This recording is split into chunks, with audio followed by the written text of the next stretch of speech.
Et je vais revenir donc à l'affaire du décret Crémieux. Au lendemain de la défaite de 1870 face à la Prusse, profitant de l'installation de la Troisième République, Adolphe Isaac Crémieux, membre du gouvernement Thiers, président de l'Alliance israélite universelle et franc-maçon, imposait le décret qui porte son nom. Et alors que de nombreux musulmans s'étaient battus pour la France contre la Prusse, cette Troisième République maçonnique et juive qui s'installait les en remerciait en donnant en bloc la nationalité française aux seuls juifs d'Algérie, mais pas aux musulmans, qui venaient de se battre pour nous. Mettez-vous dans la peau des musulmans de l'époque face à cette insulte, à ce crachat à la figure.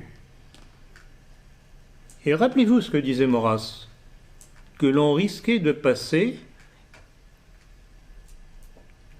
en gros, de la déception à la haine. Voilà, tel a été le déclenchement de cette affaire. C'était donc une insulte à ceux qui, jusque-là, nous avaient été fidèles. Alors, la réaction ne se fit pas attendre, je le rappelle encore une fois. Sous l'insulte, le Bachaga Simokrani soulevait la Kabylie et le Cheikh Haddad prêchait la guerre sainte.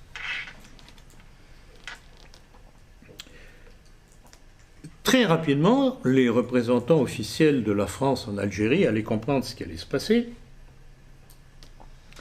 Et le commissaire civil extraordinaire d'alors, Alexis Lambert, pourtant homme de gauche, adressait un télégramme au ministre de l'Intérieur du gouvernement Thiers, rappelant le rôle du décret Crémieux dans l'éclosion des graves troubles.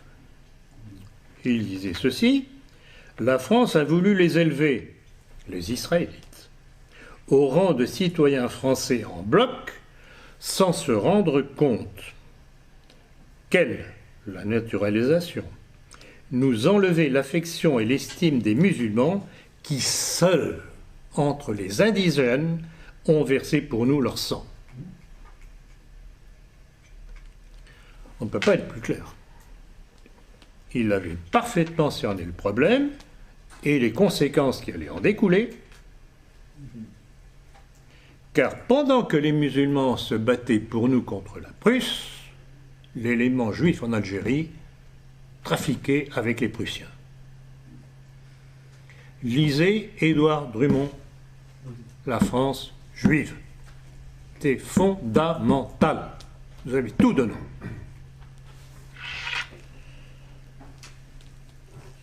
Et de son côté, l'amiral de Guédon, qui était le gouverneur général en Algérie, conscient des conséquences incalculables que cela allait avoir, demandait le 4 juillet 1871 l'abrogation du décret Crémieux et l'obtenait.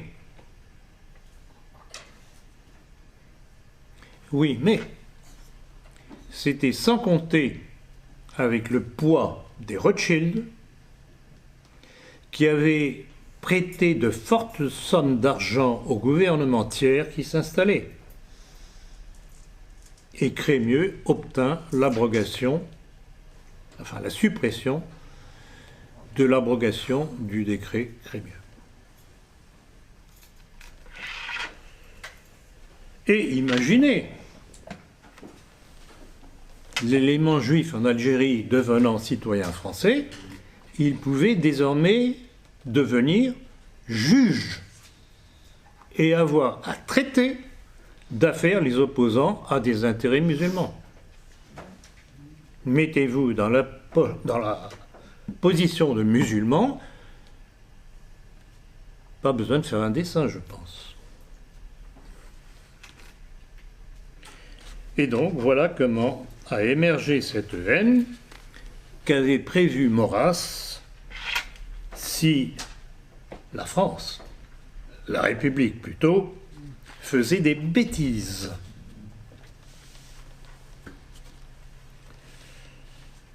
On peut en effet imaginer le mépris et la haine que ce parti pris pro-israélite allait engendrer dans les masses arabo-musulmanes contre la France, qui allait les livrer à leurs usuriers. La France républicaine, déjà, celle des lobbies, privilégiait les intérêts israélites aux dépens des intérêts de la France et de ses liens avec le monde arabe. Pire encore, le lobby juif avait eu peur et l'insurrection du Bachagan Simokrani fut matée dans le sang. Comme le rappelait Édouard Drummond dans son livre « La France juive », je cite, « Les musulmans qui se rendaient sur la foi de la parole d'officiers français qui avaient les engagements signés des généraux allemands Bonvalet et Augereau furent exécutés sans que nos officiers osassent protester contre ces infamies qui détruisaient à tout jamais le renom de loyauté de notre armée. »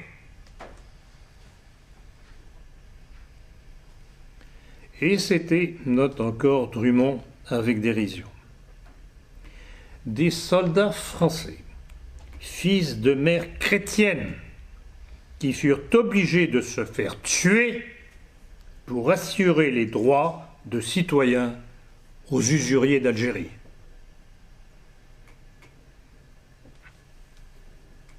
Vous voyez les conséquences en chaîne qui découlent de tout ça. Et Drummond rappelait encore, pas un des députés catholiques qui formaient la majorité ne se leva pour fustiger les responsables du massacre, pour, ne fût-ce qu'à titre posthume, rendre hommage aux musulmans morts pour la France. Vous connaissez mal les conservateurs, concluait Maurras méprisant. Ils sont habiles avant tout, ils n'osent déplaire à Rothschild, proclamer la vérité. Et ça n'a pas changé depuis. C'était déjà la droite des affaires, celle dont le portefeuille est à droite. Moi, je l'ai à gauche.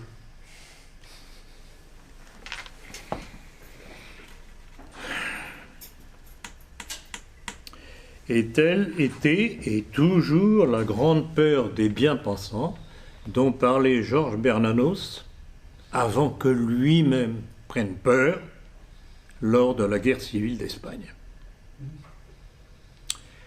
Vous trouverez cela dans son livre « Les grands cimetières sous la lune ».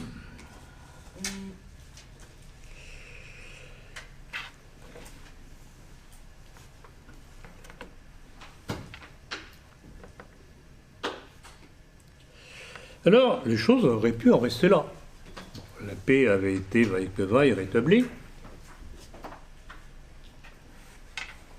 Les musulmans restaient fidèles, bon gré mal gré.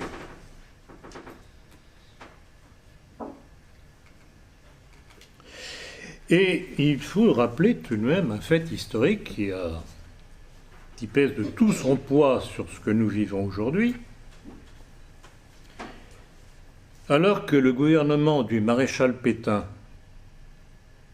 interdisait le décret Crémieux en même temps que la maçonnerie, que fit un certain Charles de Gaulle arrivant au pouvoir au gouvernement provisoire d'Alger? Il rétablissait le décret Crémieux. Alors, examinons ce fait historique. Le gouvernement du maréchal abroge le décret Crémieux, pas le moindre soulèvement en Afrique du Nord, alors que la France, défaite dans les conditions que vous savez par le Troisième Reich aurait été incapable d'affronter des insurrections en cascade. L'Afrique du Nord est restée calme. Pourquoi? Tout simplement pour une raison très simple, c'est que par l'abrogation du décret Crémieux, la France, représentée par le régime de Vichy, redonnait leur fierté aux musulmans. Rapport de cause à effet. Et rapport de cause à effet en sens contraire, dès le rétablissement du décret Crémieux par De Gaulle et le gouvernement provisoire d'Alger, que se passe-t-il? Première révolte, l'insurrection de Sétif. Et on est reparti. Début de ce qui allait devenir la guerre d'Algérie et sa perte. Donc vous comprenez pourquoi j'ai tenu, avec cette conférence, à rappeler ce qu'a été la colonisation, ce qu'elle aurait pu être et n'a pas été. Par la force, par le fait de cet élément judéo-maçonnique qui gouvernait la France et qui gouverne toujours la France. Et à laquelle De Gaulle a obéi.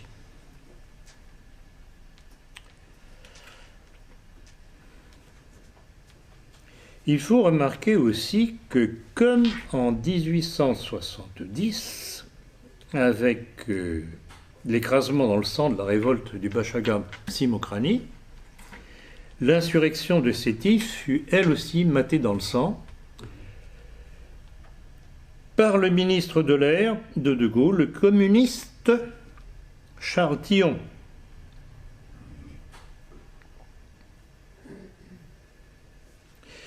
Et on ne peut que constater, comme l'annonçait Maurras justement, c'est que la France républicaine, soumise à ses lobbies, ne se comportait plus comme une puissance civilisatrice, amie et protectrice des masses musulmanes, mais comme une puissance occupante privilégiant les ennemis du monde arabe. Ce sont ces éléments-là qu'il faut retenir quand on parle de l'immigration-invasion et de la haine qui se développe contre nous. Elle est tournée contre nous, bêtement, je dirais, de la part de ces gens, parce qu'ils ne connaissent pas l'histoire, qu'on ne leur a pas enseignée, bien entendu, et ils confondent la République judéo-maçonnique avec la France. Ce n'est pas la même chose. Et de même que Maurras avait mis en garde, rappelez-vous aussi la mise en garde du père Charles de Foucauld, dans sa lettre, que j'ai déjà citée à plusieurs reprises, dans sa lettre à René Bazin du 1er juillet 1916, dans lequel il disait « Le seul moyen qu'ils deviennent français, parler des masses arabes, c'est qu'ils deviennent chrétiens. Sinon, dans 50 ans, nous serons chassés d'Afrique du Nord. » 1916, l'indépendance de l'Algérie, il y a quelques semaines près, Charles de Foucauld avait prévu. Vous voyez l'importance des principes dans le développement de l'histoire. Une fois qu'un principe, bon ou mauvais, est posé, il découle logiquement, pas par un sens de l'histoire, mais logiquement ses conséquences. D'où l'importance de veiller aux principes qui sont lancés dans le public. Alors, je voudrais revenir aussi aux réactions lors de l'insurrection de Sétif, réaction musulmane.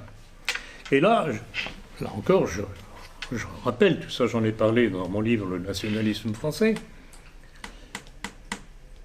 c'est François d'Orcival. J'avoue que j'ai été surpris qu'il sorte ça, parce que François d'Orcival est un monsieur maintenant bien installé, après avoir fait partie de Jeunes Nations de la première époque. Voilà ce que citait François d'Orcival sur le plan historique. C'est dans Valeurs actuelles du 13 mai 2005. Je cite. Le 1er mai 1945, les musulmans à Alger, Oran, Mostaganem, crient « À bas la France, à bas les Juifs », tandis que la police tire sur eux. Et D'Arcival rapportait encore que lors des émeutes du 9 et 14 mai, les émeutiers criaient encore « À bas de Gaulle, serviteur de la juiverie, à bas Churchill et les Juifs ». Donc vous voyez, finalement, l'élément central, l'élément qui a motivé cette révolte contre la France mal représentée, indûment représentée par la République, tourne autour du problème juif. Vous le supprimez, et il n'y a plus de problème avec les masses musulmanes. C'est aussi simple que cela. Et c'est pour cela que nombre de musulmans prennent contact avec nous, parce qu'ils comprennent comment ils ont été manipulés et sont manipulés.